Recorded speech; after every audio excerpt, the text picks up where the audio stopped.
Friends, இன்றைக்கி நம்ம பார்க்க போகிறது மாங்காய் தேங்காய் திரட்டி செய்முறை.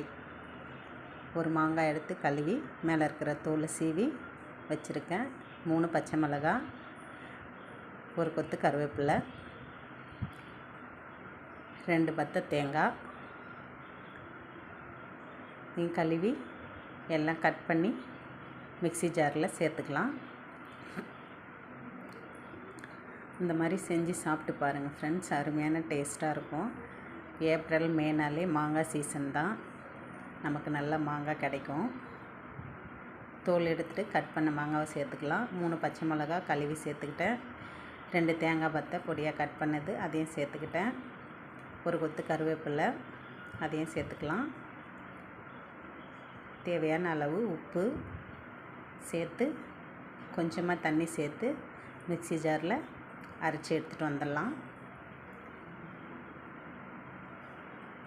சாம்பார் சாதத்தோடு சைடிஷாக வச்சு சாப்பிட்லாம். அப்படியே சாதத்தோடு சேர்த்து சாப்பிடும் போது அருமையாக இருக்கும் டேஸ்ட்டு.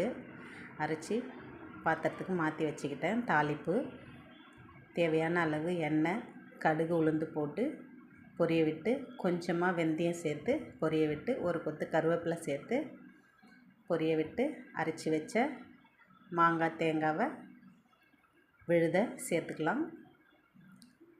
சேர்த்து நல்லா கலந்து விட்டு ஸ்டவ் ஆஃப் பண்ணி இறக்கி சூடான சாதத்தோடு சேர்த்து சாப்பிடும் போது இன்னும் கூட கொஞ்சம் சாதம் சாப்பிட்லாம் போல் இருக்கும். அவ்வளோ அருமையாக இருக்கும்.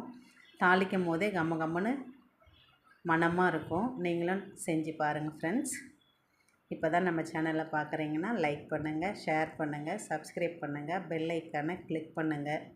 சாதத்தோடு தான் இன்றைக்கி நான் சேர்த்து சாப்பிட்டேன். அருமையாக இருக்குது டேஸ்ட்டு.